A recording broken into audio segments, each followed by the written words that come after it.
Estamos con Julio Setién, es alcalde del Ayuntamiento de San Fernando de Henares.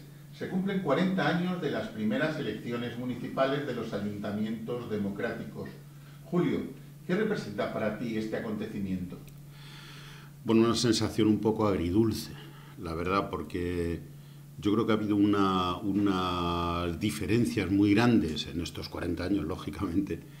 Una diferencia muy importantes y unos hitos muy importantes. Los ayuntamientos democráticos empezaron tarde, porque hay que tener en cuenta que durante 2 años había un Congreso de Diputados y un Senado democrático y, sin embargo, los ayuntamientos seguían gobernados por franquistas. Hasta el año 79, como acabas de decir, no hubo elecciones. Salieron los ayuntamientos y, en general, todos los ayuntamientos, lo que voy a decir a lo mejor suena un poco raro, pero yo estoy convencido que todos los ayuntamientos con muy pocos recursos se pusieron a trabajar a favor de los vecinos. Y eso se notó enseguida hasta en los ayuntamientos más apartados de...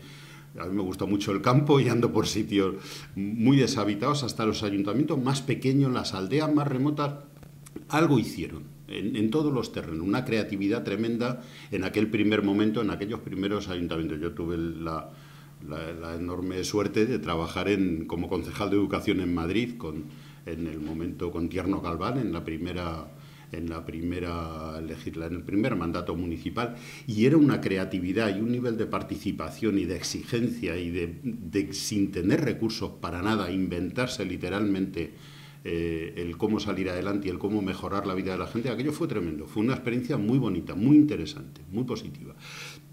Después esa experiencia dio paso pues, a una cierta consolidación, claro, de la institución municipal como tal en los años 80, legislación municipal, etcétera, hasta un momento que yo creo que fue muy negativo para los ayuntamientos en general, que fue el momento en el que Aznar aprobó en las Cortes la ley del suelo. La ley del suelo, aquella que era tremenda, es decir, suponía que los ayuntamientos dependían en la práctica de su financiación de desarrollos urbanísticos salvajes que dieron lugar pues, a un subidón del precio de la vivienda, a la aparición de una fuerza, digamos, dominante que ya existía, pero con nombres y apellidos, de inmobiliario bancaria, para entendernos, y a la aparición de los primeros fenómenos de corrupción urbanística.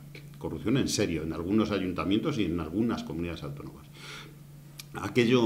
Toda esa época, yo creo que Zapatero, en parte, en su primera legislatura, corrigió cosas, hubo cosas muy interesantes, como los 2 planes de inversión gracias a los cuales nos llegaron a los ayuntamientos pues un dinero que hacía muchísima falta. Aquí llegamos a hacer cerca de 80 obras con esos 2 planes, ¿no? Muy importantes. Pero tuvo 2 errores brutales, garrafales, claro, evidentemente. Uno, el del recorte de las plantillas, el impedir, que dio lugar a una huelga general en el año 2010, ¿no? El impedir que los ayuntamientos, todas las administraciones, pero para los ayuntamientos aquello era vida o muerte, claro, pudieran por lo menos sacar adelante las plantillas de la gente que se iba jubilando, quiero decir, los puestos de trabajo de la gente que se iba jubilando, o tal, eso, una. Y 2, la más importante, el cambiar la Constitución, cambiar el artículo 135 de la Constitución. Eso dio lugar a que ocurriera algo que después el PP, Mariano Rajoy aprovechó a fondo con una ley tremenda y con una legislación brutal contra los ayuntamientos, dio lugar a que las administraciones públicas no pudieran digamos, mantener un nivel de deuda. Estábamos hablando en una situación de crisis, que es justamente cuando las administraciones públicas se tienen que endeudar para poder sacar adelante infraestructuras, servicios, etcétera, etcétera, y crear empleo también, que es muy importante. Pero claro, ahí lo que vino a decir aquella legislación de hacendística, lo que vino a hablar de la estabilidad presupuestaria, lo que venía a decir era algo que no lo entiende nadie, porque eso no ocurre con las personas, con la vida privada ni con una empresa. Y es que si tú tenías más ingresos, no podías gastártelo, tenías que dárselos a la banca. Es decir, yo tengo una hipoteca, firmo una hipoteca con una serie de años, a mí me pueden subir el sueldo el año que viene Y el banco no me viene a decir, pues me da usted lo que le ha subido el sueldo. No, yo tengo firmadas esas condiciones y se las pago. Y con ese aumento de sueldo me compro otra cosa o hago determinadas actividades con mi familia, etcétera. O lo ahorro. Eso no lo pueden hacer las administraciones. Eso ha dado lugar, eso desarrollado ya en el gobierno Rajoy, más la normativa nueva sobre las administraciones municipales. La ley de 2013, claro, que recogió las competencias de los ayuntamientos. Aquello era tremendo, porque en la práctica ha sido un auténtico declive para los ayuntamientos. ¿Cuál era la filosofía de esa ley? Pues la filosofía era clarísima. Colocamos a los ayuntamientos en la imposibilidad de mantener los servicios públicos porque les hemos recortado plantillas y porque no lo dejamos endeudarse y porque si a pesar de eso consiguen ahorrar, entre comillas, tienen que dárselo a la banca y no lo pueden emplear en los servicios municipales, lo que hacemos es que abrimos camino a la iniciativa privada, a las empresas privadas que estaban locas por entrar en temas de servicios sociales, de mayores, de educación, de salud, etcétera, etcétera, etcétera, que se han puesto las botas en este tiempo. Yo creo que hay un momento, por eso decía agridulce, ahora de una cierta esperanza. Yo creo que hay ayuntamientos y hay cambios reales a pesar de esa situación tremenda que habrá que abordar. Yo creo que el próximo gobierno que entre, si es un gobierno medianamente progresista, tiene que avanzar en el terreno de la municipalización porque siempre es más barato hacer las cosas más cerca del ciudadano y siempre el ciudadano vigila mejor, para entendernos, y hay menos corrupción normalmente cuando hay más participación y cuando todo el mundo sabe el dinero que hay, de dónde sale y a dónde va. Ha habido, como digo, experiencias ahora muy interesantes. Lo de Madrid, por ejemplo, pues es una experiencia muy importante, muy interesante. Lo de Barcelona me parece extraordinario. Lo de Valencia, por ejemplo, los 3 ayuntamientos que conozco más, porque los conozco a quienes están gobernando, ¿no?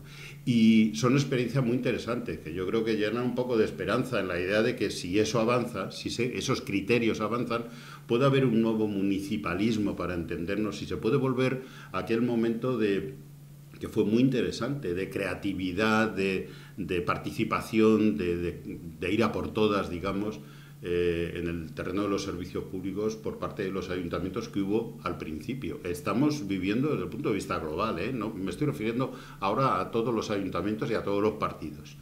Estamos viviendo una situación catastrófica para los ayuntamientos. ¿Y a San Fernando de Henares cómo le ha ido este cambio democrático? Esa es una pregunta. Estoy jubilado. Hace 6 años que estoy jubilado. Y entonces no sigo el día a día de ahora, de estos últimos 6 años. Yo creo que obviamente le ha venido muy bien. San Fernando de Henares ha pasado, lo estamos viendo por ejemplo, en los perfiles de Facebook donde se está trabajando con la historia y en los trabajos que se están haciendo desde el punto de vista de la historia de San Fernando. Claro, ha pasado de los barrizales y la falta de servicios absolutos, pues a un cambio muy importante. Yo creo que hubo exactamente igual. Hubo un primer tiempo con los primeros alcaldes, con Lupión, Guerra, etcétera. Hubo un primer tiempo en el que no tenían ni un duro, pero inventaban con un tremendo nivel de participación. Aquí yo he visto fotos y después ya lo he vivido, ¿no? De cómo se hacían plenos incluso en la plaza de España, ¿no? Un gran momento de participación, y eso permitió que se empezaran a hacer algunas de las mejores experiencias y de las mejores ideas que se habían planteado en la historia de San Fernando desde su creación, porque la creación de San Fernando obedece a un plan urbanístico, económico y social muy, muy interesante, ¿no? En el siglo XVIII, ¿no? Hasta ahora no se había vuelto a hacer, hasta el momento de los ayuntamientos democráticos, y ahí hay muchas ideas de los primeros alcaldes que yo creo que ya configuraban otro proyecto de ciudad, ¿no? Claro, eso ha tenido su plasmación sobre todo en el Plan General del 2002, en toda la iniciativa del gobierno de Montserrat Muñoz, de los 3 gobiernos sucesivos de Montserrat Muñoz, porque ya fue en un momento en el que se pudo poner en práctica esas ideas, que es muy curioso porque yo, por ejemplo, soy muy ecologista y en ese sentido tengo una gran motivación en ese terreno. Claro, estoy convencido de que aquellos compañeros y compañeras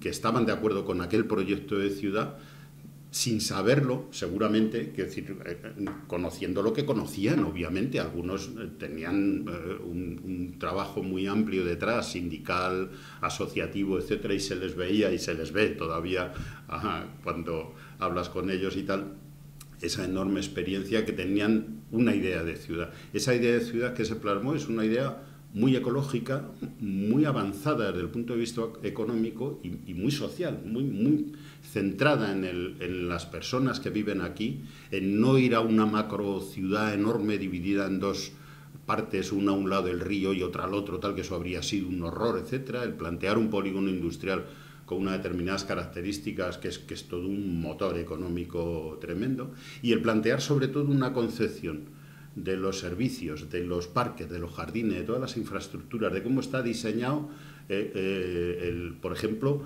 cómo están los servicios públicos, los institutos, los centros de salud, los colegios, las escuelas infantiles, etcétera, todos los centros, servicios sociales y tal, cómo está diseñado. Eso la clave es el ayuntamiento, porque es el que reserva suelo ahí. ¿Cómo está diseñado para que la gente ande lo menos posible, tenga lo más cerca posible todos los servicios públicos, los tenga lo más cerca posible de su vivienda? Es una ciudad, por tanto, muy equilibrada, muy verde y tal. Yo creo que eso, desde ese punto de vista, ha sido muy importante.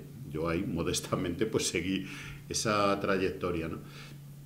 Quizá en los últimos años, ahí lo veo como vecino, no tengo idea, sinceramente, porque no estoy en el ayuntamiento y estoy dedicado a mi familia, pero en los últimos años yo creo que se ha perdido un poco de ese impulso, de esa visión de ciudad global y equilibrada que se tuvo. 40 años después, ¿es necesario cambiar la Constitución? Sí, yo estoy convencido. La Constitución tiene cosas muy importantes, muy positivas. Yo creo que esta es una Constitución, yo voté a favor de esta Constitución y hice campaña además en su día, porque como soy ya muy mayor me tocó. Hice campaña, he estado en mítines y en actos públicos literalmente enfrentándome literalmente y personalmente a gente que estaba contra esta Constitución, no nos engañemos. Ahí hubo todo un sector, recuerdo el no de Fraga, por ejemplo, o las barbaridades que decía Aznar en su día, ¿no?, cuando era joven, sobre esta Constitución. Esta Constitución es buena, fue avanzada en su tiempo, muy importante. Ahora,